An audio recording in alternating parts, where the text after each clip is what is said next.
Hello, good evening to all. My name is Nisha and this is my channel. Welcome to my channel, that is Study Zone. So this is a channel only for your master career preparation for mathematics, Punjab jobs, government jobs. So अगर आपको मेरा channel की videos अच्छी लगे तो like कीजिएगा, share कीजिएगा, subscribe कीजिएगा और बेल आइकन को क्लिक करना मत भूलिएगा ताकि आपको अगली वीडियोस भी आती रहें और उनका नोटिफिकेशन भी आपको टाइम टू टाइम मिलता रहे. ओके, तो हमारा आज बच्चों फर्स्ट चैप्टर है, that is matrix. And the most important thing, this is my first video of my first channel, so please subscribe it and share it. And this is my first chapter of our syllabus, that is matrix. तो बच्चे matrix क्या होती है? सबसे पहली बात, आपको सब मास्टर कैडरी की कर रहे हो तैयारी तो आपको मतलब थोड़ा बहुत नॉलेज होगी ना.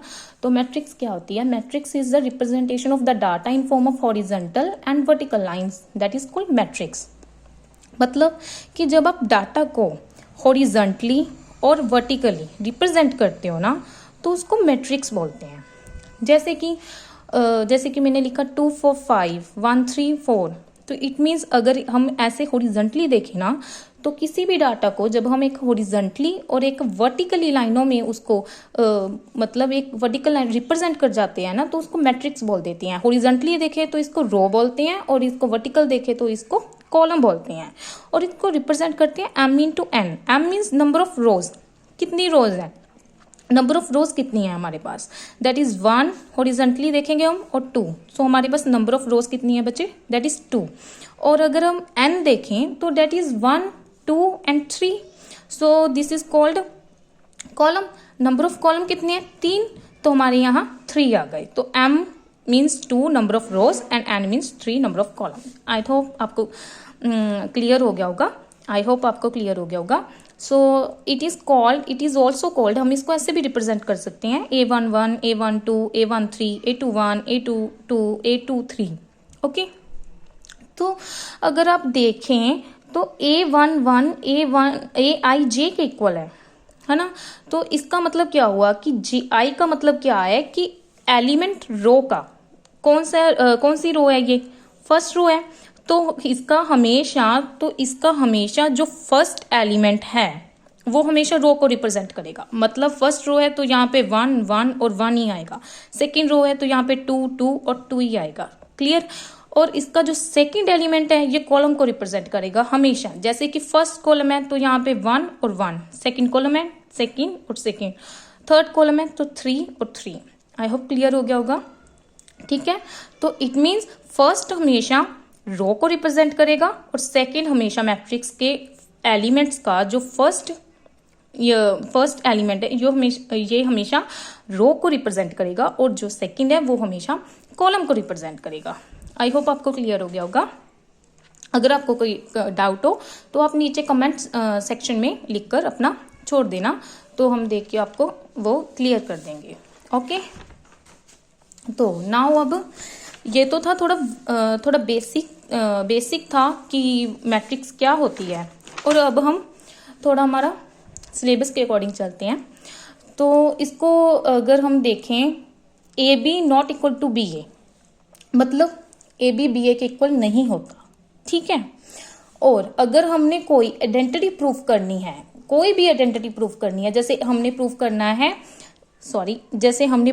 है AB की स्क्वायर, A स्क्वायर दिख रहा है आपको, B स्क्वायर 2AB. ठीक है, तो हमने ये आइडेंटिटी प्रूफ करनी है. तो ये आइडेंटिटी प्रूफ कैसे होगी? अगर AB BA के इक्वल होगा, अगर ये कंडीशन सेटिस्फाइड होगी तो ही ये आइडेंटिटी प्रूफ होगी ना. तो इट मीन्स अगर हमने कोई भी आइडेंटिटी सेटिस्फाई करनी है तो ये नेसेसरी है, ये मस्ट है कि AB BA के इक्वल होना ही चाहिए. क्लियर? तो हम इसको कैसे खोलेंगे? A square B square AB plus BA. तो ये 2AB के कैसे बनता है? हमारे पास फॉर्मूला ये होता है ना. तो ये कैसे बनता है फॉर्मूला? 2AB कैसे बनता है? 2AB हम तभी लिख सकेंगे ना अगर AB BA के इक्वल होगा. तो इसको हम क्या लिख देंगे? AB प्लस AB लिख देंगे. ठीक है, तो AB प्लस AB 2AB बन जाएगा. क्लियर। तो ये तभी होगा अगर ए बी बी ए के इक्वल होगा। ओके, आई होप आपको ये क्लियर हो गया होगा। सेकेंडली, नॉर्मली हम क्या सोचते हैं कि a इज इक्वल टू, अगर ए बी जीरो है तो a जीरो होगा और b जीरो होगा। सोचते क्या है, यही होता है कि या तो a जीरो होगा या b जीरो होगा। क्लियर। बट मैट्रिक्स के केस में क्या होता है, अगर a b जीरो है ना तो इट इज नॉट नेसेसरी, ये जरूरी नहीं है कि a भी जीरो होगा और b भी जीरो होगा। क्लियर। ये कोई जरूरी नहीं होता कि ये दोनों ही जीरो हों। जैसे कि आपको एक एग्जांपल के थ्रू मैं बताती हूँ कि अगर ए जैसे कि ए की मैट्रिक्स है, आपको ये सबको पता होगा कि ये नॉन जीरो मैट्रिक्स है। जीरो मैट्रिक्स क्या होती है, जिसमें जीरो मैट्रिक्स होती है जिसमें हर एलिमेंट जीरो हो। क्लियर। जैसे कि अगर आप ये देखो तो ये जीरो मैट्रिक्स है। ओके, तो इसका मतलब क्या होता है कि हर एलिमेंट जीरो हो तो वो जीरो मैट्रिक्स है, बट ये जीरो मैट्रिक्स नहीं है, ये भी जीरो नहीं है। अगर इन दोनों का प्रोडक्ट देखोगे ना करके, आपको मल्टीप्लिकेशन तो आती होगी, मतलब पहली पूरी रो का पहले कॉलम के साथ मल्टीप्लाई करके प्लस कर दो। 3 इंटू 0 0, 0 इंटू 0 0, प्लस किया तो 0 हो गया। 0 इंटू 0 0, सॉरी 0 इंटू 0 0, 0 इंटू 0 0 हो गया। 0 इंटू 0 0, 0 इंटू 0 प्लस करोगे तो 0 हो गया। 0 इंटू 0 0, 0 इंटू 0 प्लस करोगे तो 0 हो गया। तो क्लियर। तो आपको मल्टीप्लिकेशन का भी पता होगा, तो लेकिन एक बार मैंने फिर भी थोड़ा सा बता दिया। If a b is equal to a c के इक्वल है, ये भी आपको क्लियर हो गया होगा। ओके, कि ये जरूरी नहीं है कि दोनों अगर जीरो ना हो तो भी ये जीरो हो सकती है। और अगर ए बी ए सी के इक्वल है, इट इज नॉट नेसेसरी कि ए जीरो होगा या बी जीरो, ए जीरो होगा और बी सी के बराबर होगा, ये भी जरूरी नहीं है। मैट्रिक्स के केस में ये भी जरूरी नहीं होता कि अगर ए बी ए सी के इक्वल हो तो ये भी जरूरी नहीं होता कि उसमें ए जीरो होगा तभी ए बी ए सी के इक्वल होगा, या बी सी के इक्वल होगा तभी ए बी ए सी के इक्वल होगा। क्लियर। तो इसके बाद हम आते हैं ट्रांसपोज पर।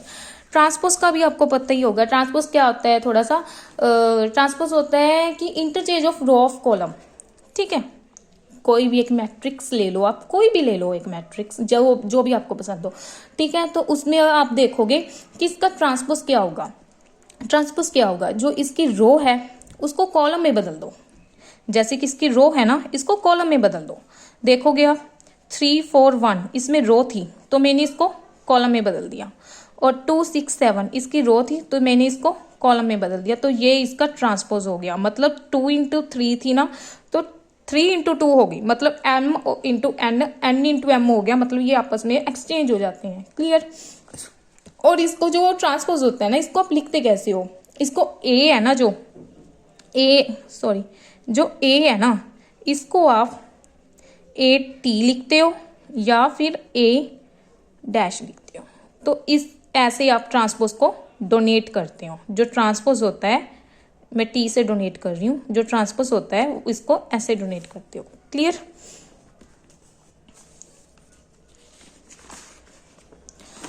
तो हम इसकी थोड़ी सी प्रॉपर्टीज पर आते हैं। आपको थोड़ा सा इसके बारे में भी पता होना चाहिए कि प्रॉपर्टीज क्या होती हैं ट्रांसपोज की।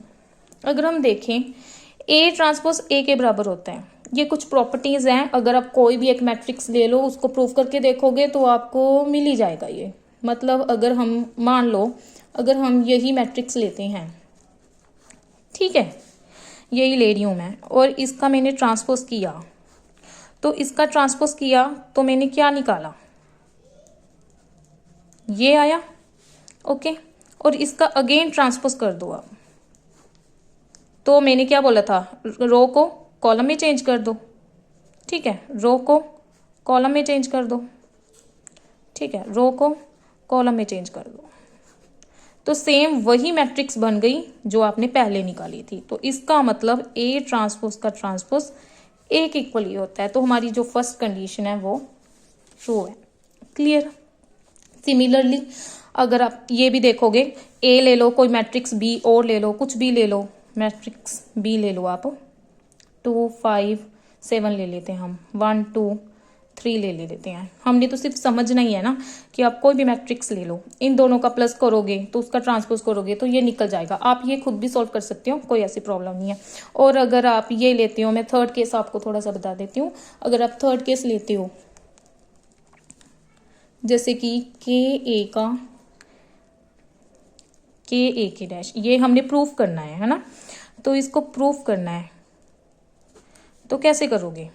के क्या है? Constant quantity. कांस्टेंट क्वांटिटी का मतलब क्या होता है? कांस्टेंट या स्केलर, मतलब इसका मतलब ये है ये 2 होगा, 3 होगा, 4 होगा, कुछ भी हो, बट एक कांस्टेंट क्वांटिटी होगी। जैसे कि मैंने एग्जांपल के तौर पे ले लिया कि के जैसे कि 2 ले लिया, मैंने मैट्रिक्स के बाहर ही ले लिया और मैंने मैट्रिक्स सेम ही उठा ली 3 4 1 2 6 7। क्लियर? और इसका मैंने क्या कर दिया? ट्रांसपोज। तो ये क्या हो जाएगा? 2 तो बाहर ही रह जाएगा ना, 2 तो बाहर ही रह जाएगा, क्योंकि आपको पता है कि अगर रियल का ट्रांसपोज करो तो वो रियल ही नंबर ही होता है। तो इसका ट्रांसपोज क्या होगा? 2 ही होगा इसका। तो उसके पीछे क्या रह गया? 3 4 1 और 2 6, सॉरी यहाँ 7 रह गया ना, 7। तो इसका ट्रांसपोज क्या होगा? रो को कॉलम में बदल दो, 3 4 1, और इसको क्या है? अगेन कॉलम में बदल दो, 2 6 7। ठीक है, यही आया। तो ये किसके इक्वल हो गया? ये 2 इंटू ये क्या था? ये क्या था? ए का ट्रांसपोज। आपको पता ही है ये ए का ट्रांसपोज था, हमने यहाँ पर भी देखा है ना। तो ये क्या हो गया? ए का ट्रांसपोज। हमने क्या किया था? ये एक कांस्टेंट क्वांटिटी है तो इसको के ए ट्रांसपोज लिख सकते हैं। और हम शुरू कहाँ से हुए थे? हम शुरू हुए थे के ए का ट्रांसपोज से। तो ये हमारे क्या हो गया? प्रूफ। आई होप आपको क्लियर होगा। ठीक है, तो सिमिलरली ये भी आपको प्रूव हो जाएगा। बाकी ये आपको थोड़ा सा मतलब याद भी रख सकते हो, क्योंकि मास्टर कैडरे में हमें ये चीज़ें पता होनी चाहिए, है ना। तो ये आपको मतलब प्रूफ करके देख लो तो भी कोई प्रॉब्लम नहीं है, प्रूफ करोगे तो आपका हो जाएगा। ए बी का ट्रांसपोज है तो इसका रिवर्स ला होता है। रिवर्स का मतलब ये पहले बी का ट्रांसपोज आएगा और फिर ए का ट्रांसपोज आएगा। ये अपने चारों ये माइंड में रख ही लो आप, ठीक है, क्योंकि ये हर जगह यूज होती हैं। उसके बाद हम देखते हैं सिमेट्रिक और स्क्यू सिमेट्रिक। पहले आप सिमेट्रिक समझ लो फिर आप स्क्यू समझ लेना, ठीक है। सिमेट्रिक मैट्रिक्स क्या होती है? जो सिमेट्रिक मैट्रिक्स होती है बच्चे, ये पहले क्या होती है? स्क्वायर मैट्रिक्स होती है। आपको ये पता होना चाहिए। जो स्क्वायर मैट्रिक्स होती है वो क्या होती है? आगे वो होती है जिसमें m और n बराबर हो, मतलब 3 into 3। तो ये स्क्वायर मैट्रिक्स है। और जो ये स्क्वायर मैट्रिक्स होती है और जो ये सिमेट्रिक होती है ये हमेशा स्क्वायर होती ही होती है, ठीक है। तो जो इसका जो मतलब इसकी कंडीशन क्या होती है? इसकी कंडीशन होती है कि ए जे आई के इक्वल हो। इसकी कंडीशन ये सेटिस्फाइड हमेशा होनी ही चाहिए। अगर ये सेटिस्फाइड हो रही है तो मैट्रिक्स सिमेट्रिक मैट्रिक्स है, अदरवाइज नहीं है, ठीक है। तो ए का हमने कुछ भी ले लिया, एग्जांपल ले ली, ठीक है, मैंने जैसे। तो इसमें क्या होता है कि जो A12 है, A12 मैंने बताया था 1 क्या डोनेट करता है? रो को, तो इट मीन्स ये वाला हो गया। और 2 क्या करता है? कॉलम को, इट मीन्स 4, ठीक है। ये 2 1 के इक्वल होगा, इट मीन्स 2 क्या होता है? रो, और 1 क्या होता है? कॉलम, तो इसके इक्वल होगा। सिमिलरली ये भी आप देख सकते हो ना, 1 3 क्या होता है? 3 1 के, 1 2 3 क्या होता है? 3 2 के, 1 3 क्या होता है? 5, और ये क्या होगा? इसके इक्वल होगा 7, इसके इक्वल होगा। तो ये होती है सिमेट्रिक, जिसमें जे आई के इक्वल हो। क्लियर? तो इसका अगर हम ट्रांसपोज निकालें तो ट्रांसपोज क्या होगा? इसका ट्रांसपोज करोगे मतलब रो कॉलम में चेंज हो गया, लिख दिया हमने। रो कॉलम में चेंज हो गया, लिख दिया। रो कॉलम में चेंज हो गया, लिख दिया। लेकिन अगर आप ध्यान से देखो तो ये जो भी बना ये सेम वही बन गया जो हमारे पास ए था। तो इट मीन्स ए का ट्रांसपोज ए के बराबर हो गया। तो मैट्रिक्स क्या है? सिमेट्रिक। तो इसकी एक कंडीशन ये भी होती है कि जो ए का ट्रांसपोज ए के इक्वल आ जाए जब, तो मैट्रिक्स क्या होगी? हमेशा सिमेट्रिक होगी। क्लियर? सिमिलरली अगर हम स्क्यू सिमेट्रिक की बात करें तो स्क्यू सिमेट्रिक का क्या मतलब होता है? स्क्यू सिमेट्रिक का क्या मतलब होता है? जैसे कि ए आई जे माइनस ए जे आई के इक्वल हो, कुछ नहीं है, जो हमारे पास सिमेट्रिक थी उसमें आगे एक माइनस लगा दो तो वो क्या बन जाएगी? स्क्यू सिमेट्रिक बन जाएगी। बट एक चीज और ध्यान में रखने वाली है कि इसमें जो भी डायगोनल एलिमेंट होते हैं, डायगोनल क्या होते हैं? जो ये एलिमेंट होते हैं ना, ये डायगोनल होते हैं। तो जो भी डायगोनल एलिमेंट्स होते हैं वो हमेशा 0 होते हैं। क्लियर? तो इसमें जैसे 0 0 0 ये डायगोनल एलिमेंट 0 है। और अगर आप देखो तो 1 2 हमारे पास, अगर आप देखो तो 1 2 हमारे पास हमेशा 2 1 के इक्वल होगा, और ये भी हमेशा 2 1 के इक्वल होगा। और आगे क्या होगा? माइनस होगा, जो हमारी ये कंडीशन सेटिस्फाई कर रही है। और ऐसे ही अगर हम देखें 1 3 हमेशा 3 1 के इक्वल होगा, और ये माइनस का इन दोनों में चेंजेस होंगे, तो इसका मतलब ये स्क्यू सिमेट्रिक है। क्लियर। और ये भी स्क्वायर मैट्रिक्स होती है। ओके अगर आप इसका ट्रांसपोज करोगे तो इसको मतलब रो को आपने बदल दिया कॉलम में, रो को बदल दिया कॉलम में, रो को बदल दिया कॉलम में, तो अगर आप देखोगे तो ये वापिस वही सॉरी ये वही नहीं बनेगी। अगर इसमें अगर आप माइनस निकाल लोगे ना बाहर, अगर इसमें आप माइनस बाहर निकालोगे तो आप देखोगे तो ये वापस वही बन जाएगी जो ये ही बनी, जो हमारा ए था। क्लियर। अगर इसमें माइनस निकालोगे 0 का तो कुछ नहीं जाएगा, और इसमें निकालोगे तो यहाँ 3 बन जाएगा और 4 का -4 हो जाएगा। इसमें माइनस निकालोगे -3 हो जाएगा, 0 और 6 हो जाएगा, 4 हो जाएगा, -6 हो जाएगा, 0 हो जाएगा। आई होप आपको सारी क्लियर हो गया होगा। तो इसका मतलब हमारे पास क्या है कि a डैश माइनस ए के बराबर है, मतलब a का ट्रांसपोज माइनस ए के बराबर है, और ये ही हमारी कंडीशन बोल रही थी। अगर a का ट्रांसपोज माइनस ए के बराबर हो हमेशा ही, तो उसको स्क्यू सिमेट्रिक ही बोलते हैं। क्लियर। आई होप आपको क्लियर हो गया होगा। और अब हम देखते हैं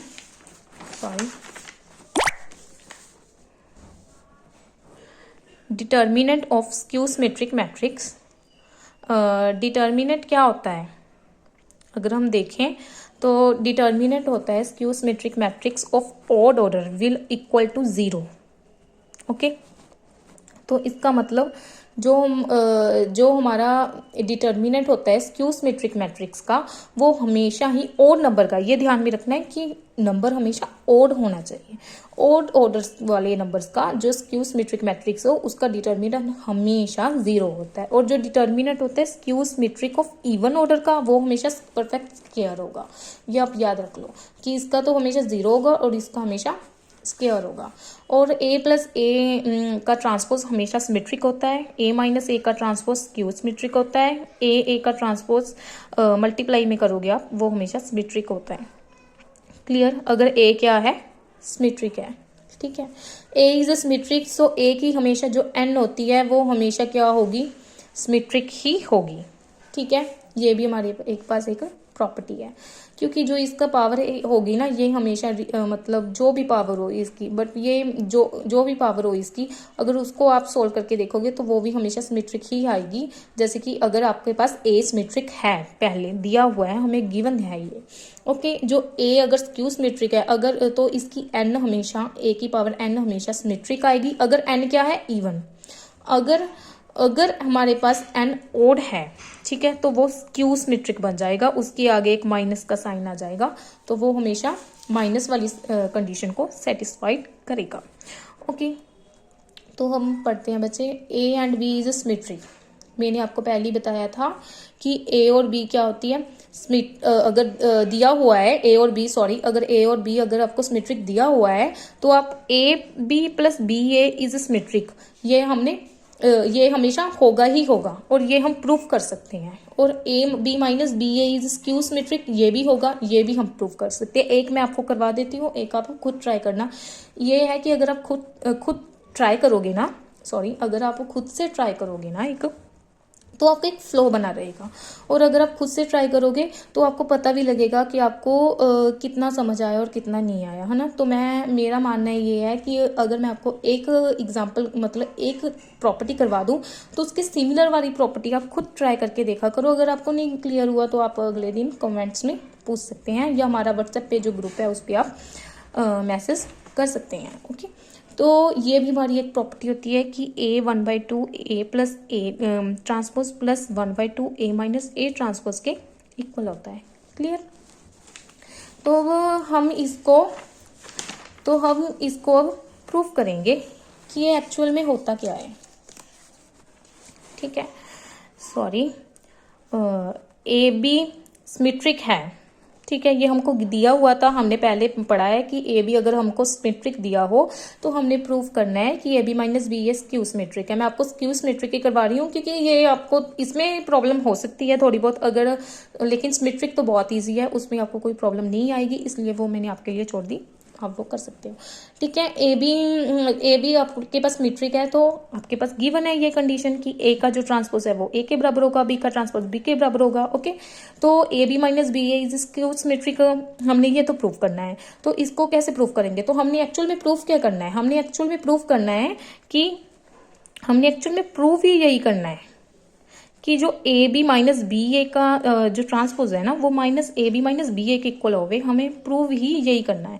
तो A B minus B a का ट्रांसपोज उठा लिया हमने, तो उसको हमने क्या लिखा, A B transpose minus B A transpose. जो हमने ट्रांसपोज के लास्ट पढ़े हैं उसमें हमने देखा है कि हम इसको ऐसे खोल सकते हैं। और अगर हम ए बी ट्रांसपोज को हम देखें रिवर्स ला के अकॉर्डिंग, तो ये बी ट्रांसपोज ए ट्रांसपोज के इक्वल होगा, माइनस ए ट्रांसपोज बी के होगा।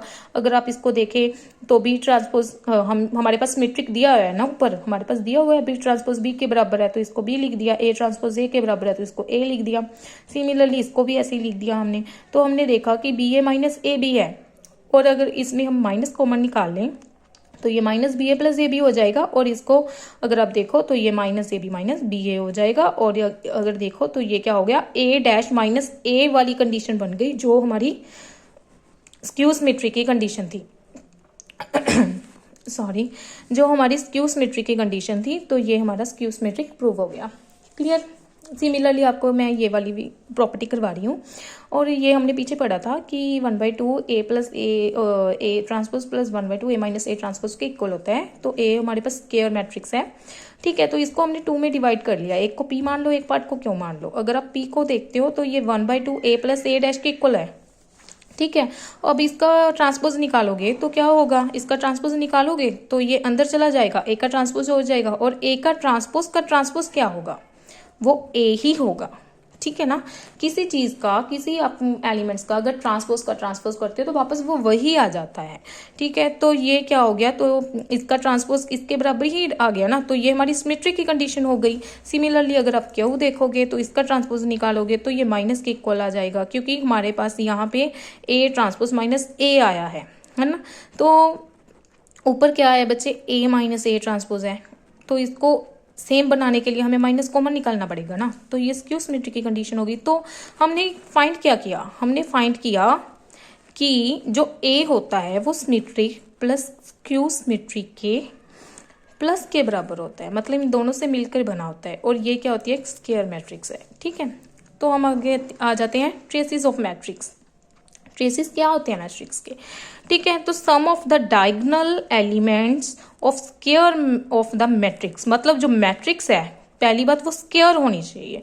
सम of the diagonal elements of square of matrix, ठीक है। तो मैट्रिक्स के स्क्वायर के डायगोनल एलिमेंट्स का जब आप सम करोगे तो वो क्या बनेगा, ट्रेसेस बनेगा। और ट्रेसेस होती है ना जो मैट्रिक्स की, a plus b is equal to trace a plus trace b, इसके इक्वल होती है। ये सेम वैसे ही है जैसे हमारे पास ट्रांसपोज के फॉर्मूले थे ना, वैसे ही ट्रेसेस के है।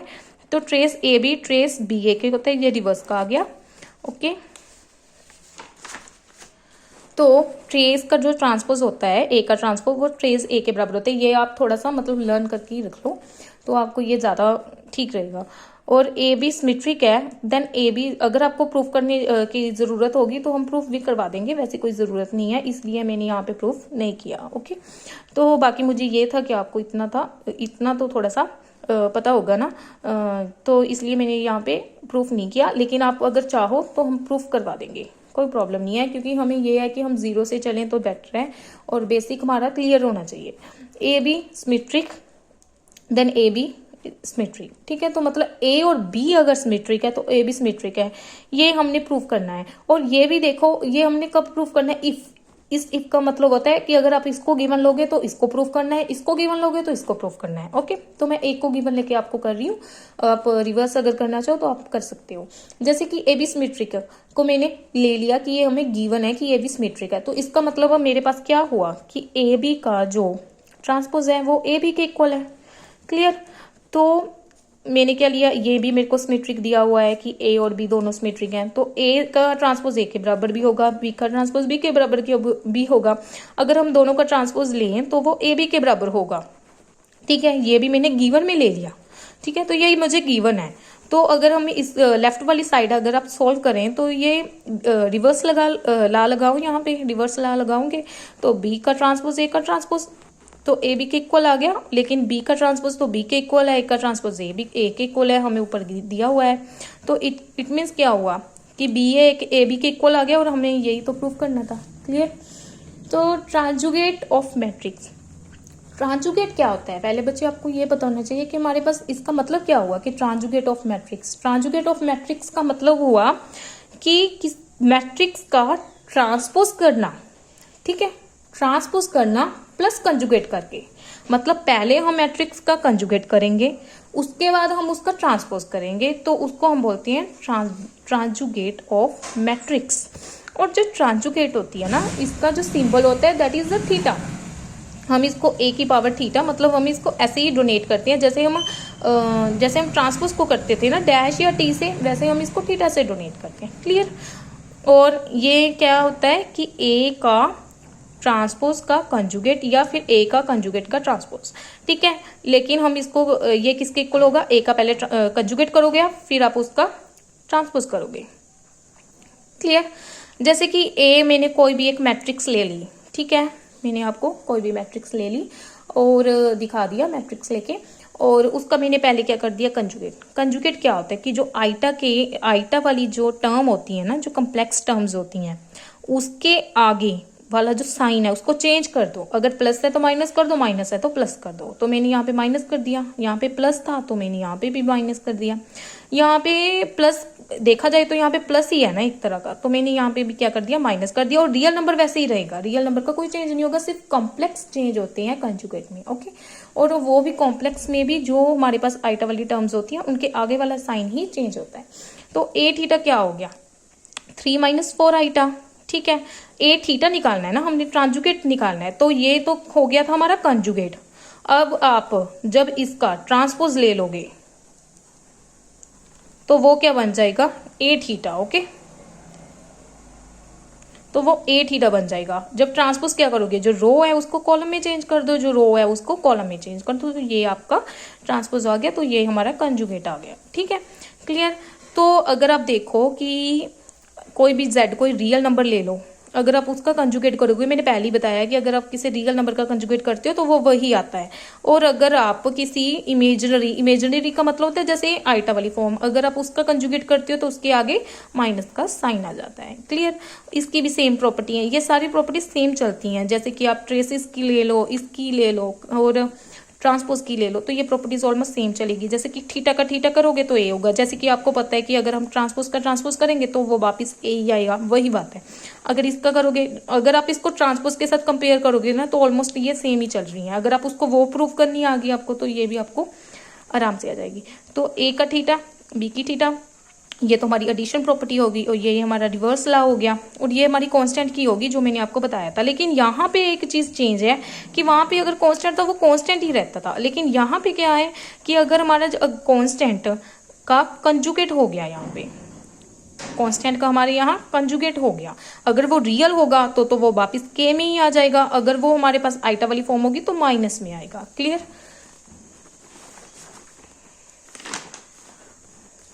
ठीक है, तो आज का बच्चे हमारा लास्ट टॉपिक है ऑर्थोगोनल मैट्रिक्स। मैट्रिक्स का थोड़ा सा पार्ट रह गया हमारा, जैसे कि हर्मिशन मैट्रिक्स, क्यू हर्मिशन। तो वीडियो, ये फर्स्ट वीडियो है मेरी, तो इसलिए मैं थोड़ी छोटी रख रही हूँ आज। ठीक है, तो इसको हम कल कर लेंगे, और अगर कोई आपकी प्रॉब्लम होगी वो भी हम डिस्कस कर लेंगे, और अगर मेरा कुछ रह गया करवाना तो वो भी आप बता देना, और साथ में हम डिटर्मिनेंट भी कर लेंगे। ओके, तो ऑर्थोगोनल का आप थोड़ा सा सुन लो, तो इसकी जो प्रॉपर्टीज हैं थोड़ी बहुत रह जाएंगी, जो मैं 1-2 करवा रही हूँ, और बाकी जो रह गई वो हम कल कर लेंगे। ओनली वीडियो इशू है और कुछ नहीं है। ये है कि फर्स्ट वीडियो है तो थोड़ा सा अपलोड में भी तो थोड़ा टाइम लगेगा, तो इसलिए आई होप आप अंडरस्टैंडिंग करोगे सारे। ठीक है, और एग्री भी करोगे। और a dash is equal to I is equal to a dash a dash a, और इसको हम क्या बोलते हैं, ए का transpose is equal to I. ये मेन प्रॉपर्टी है, यही प्रॉपर्टी है ऑर्थोगोनल की। ऑर्थोगोनल क्या कहता है कि ऑर्थोगोनल मैट्रिक्स होती क्या है कि अगर आप कोई भी एक मैट्रिक्स लेते हो ना, कोई भी एक मैट्रिक्स ले लो, जैसे कि मैंने ये उठा ली, ठीक है, मैंने ये उठा ली, इसका आप क्या करोगे, इसका ट्रांसपोज निकालोगे। क्या होता है, रो का कॉलम कर दोगे, रो का कॉलम कर दोगे, रो का कॉलम कर दो, ये तो आपको आराम से आ गया होगा। और जब आपने ट्रांसपोज निकाल लिया, ऑर्थोगोनल की ये प्रॉपर्टी है, जैसे स्क्यू सिमेट्रिक की होती है, वैसे ऑर्थोगोनल मैट्रिक्स की ये प्रॉपर्टी है कि आप अगर कोई मैट्रिक्स को उसके ट्रांसपोज के साथ मल्टीप्लाई करोगे तो वो हमेशा आइडेंटिटी मैट्रिक्स बनेगी। आइडेंटिटी मैट्रिक्स क्या होती है, आइडेंटिटी होती है जिसमें स्क्वायर मैट्रिक्स होती है और उसमें जो डायगोनल एलिमेंट है 1 1 होते हैं, बाकी सारे 0 होते हैं। ओके, तो और मेरी स्पीड भी बता देना आप, कि कैसी है, ठीक है। तो उसके हिसाब से हम अगली वीडियो में ठीक कर लेंगे। तो ए और ए का अगर आप ट्रांसपोज करोगे तो आपने क्या देखा कि जो ये कांस्टेंट वाली जो आगे कांस्टेंट वाली रियल पार्ट्स है ना, ये तो आपस में मल्टीप्लाई हो जाएंगे, तो 1/9 हो जाएगा। और इसको आप सॉल्व करके देख लेना चाहे कि जैसे फर्स्ट वाले को -2 है, इसको इससे किया तो ये क्या बन गया 4, प्लस -2 को इसमें से किया तो ये बन गया -2 बन गया, ठीक है। अगर -2 को इसमें से किया तो ये बन गया 4।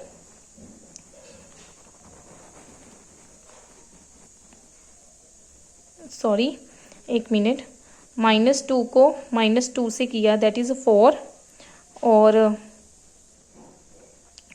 1 को 1 से किया, सॉरी 1 को 1 से किया 1, थोड़ा गलत हो गया। -2 को अगर -2 से किया आपका 4 हो गया, और अगर 1 को 1 से किया तो आपका क्या हो गया 1 आ गया, और 2 को 2 से किया आपका तो 4 हो गया। 4 + 4 8 + 1 9, ठीक है। तो ऐसे अगर आप देखोगे तो ये सारे बन जाएंगे। वो ना मैं गलती से एक एलिमेंट को ही सबसे मल्टीप्लाई कर गई थी, तो दैट इज रॉन्ग। ओके, तो ये बन जाएगा। बाकी आपको मल्टीप्लाई तो पता ही है मैट्रिक्स की कैसे होती है, तो आप कर लोगे, ठीक है। तो 9 को हम बाहर निकाल सकते हैं, बाहर निकालोगे तो इसको ये कैंसिल हो जाएगा, तो बीच में 1 1 1 रह जाएगा, और ये हमारी होगी आइडेंटिटी। और इसको तो कैंसिल हो गया तो ये भी 1 ही आ गया, तो आइडेंटिटी रह गई हमारी, ठीक है। तो हमारी ये प्रॉपर्टी यहाँ पे सेटिस्फाइड होगी। तो ये मैट्रिक्स क्या है हमारी, ऑर्थोगोनल है। क्लियर। इसकी कुछ और भी होती हैं, जैसे इसका जो इनवर्स है ना वो इसके ट्रांसपोज के इक्वल होता है। क्लियर। जो इसका डिटर्मिनेंट हम करते हैं तो वो +1 के इक्वल होता है, हमेशा 1 ही होता है, हमेशा। ओके, जो प्रॉपर्टीज होती हैं इसकी, प्रॉपर्टीज में हमने पहली प्रॉपर्टी में क्या देखा है, पहली है ये, और पहली में क्या देखा है कि जो हमारा के है, मतलब के कोई भी आप स्केलर ले सकते हो, ए कोई हमारे पास ऑर्थोगोनल है, तो इट मीन्स के ए हमारी ऑर्थोगोनल होगी। ऑर्थोगोनल होगी कब होगी, अगर के हमारे पास ±1 होगा, ठीक है ना। तो हमने क्या उठाया कि के ए हमारे पास कोई मैट्रिक्स है और वो ऑर्थोगोनल है, और के कोई भी स्केलर क्वांटिटी है, ठीक है। तो हमने क्या किया कि के ए का हमने ट्रांसपोज ले लिया और के ए ले लिया, क्योंकि ऑर्थोगोनल की प्रॉपर्टी यही होती है कि ए का ट्रांसपोज और ए, हमने के ए मैट्रिक्स लिया है एक, तो के ए का ट्रांसपोज ले लिया और के ले लिया। तो हमको पता है कि ट्रांसपोज के साथ अगर आप देखोगे के का ट्रांसपोज, ठीक है, यहाँ पे के का तो ट्रांसपोज होगा तो वो के ही होगा, और ए का टी हो गया, और यहाँ पे के हो गया ऐसे और ए हो गया, ठीक है। तो जो ये है के स्केयर हो गया और ए टी ए हो गया, तो ये क्या हो गया, ये 1 हो गया, तो ये तो के बराबर आ गया ना। या आप इसका कुछ ऐसे भी कर सकते हो कि अगर आपने इसको खोला तो आप ऐसे खोल सकते हो ना, आपके माइंड में आ रहा होगा कि ये ऐसे क्यों नहीं किया। अगर आप ऐसे भी करो, मान लो आपने ऐसे किया, ठीक है, तो इसको ऐसे ही रख लो। ए टी के को मल्टीप्लाई में है ना, तो के तो आगे कर सकते हैं, ए टी ए हो गया, ये तो 1 हो गया, तो के टी के हो गया ना। तो ये इतना ही रह गया, आप मान लो कि ये इतना ही रह गया, ठीक है। लेकिन ये इतना कब होगा, ये इतना ही रह जाएगा। ये 1 कब होगा, ये 1 तब होगा अगर के 1 होगा, तो इसमें अगर 1 1 से मल्टीप्लाई करोगे तभी 1 होगा, तभी हमारे पास आइडेंटिटी आएगी। तो इट मीन्स ये सेटिस्फाइड होगी कि के ऑर्थोगोनल होगा, लेकिन कब होगा, जब के को हम 1 लेंगे, ठीक है। ए भी ऑर्थोगोनल हमेशा ही होगा, कब होगा, कैसे होगा, वो आपको प्रूफ करवा देती हूँ। ए बी का वैसे ही ट्रांसपोज ले लिया, ए ले लिया, ए का ट्रांसपोज बी का ये यहाँ पे ट्रांसपोज कैसे खुलता है आपको पता है, रिवर्स लगाओगे तो बी का ट्रांसपोज ए का ट्रांसपोज ए भी ऐसे ही आ जाएगा। ए का ट्रांसपोज ए हमेशा 1 होता है, अगर इधर भी देखो तो ये भी 1 ही होगा हमेशा, है ना। तो ये भी 1 होता है, तो ये अपने आप प्रूफ भी हो गई। तो ये 1 होता है, और अगर आप बी टी और बी को देखोगे तो ये भी आइडेंटिटी होगी। क्लियर। तो आज के लिए बस इतना ही, और अगर मेरी वीडियो आपको अच्छी लगी तो लाइक करना, शेयर करना, अगर आपके मन में हुआ शेयर करने का, लाइक करने का तो करना, वरना नो प्रॉब्लम।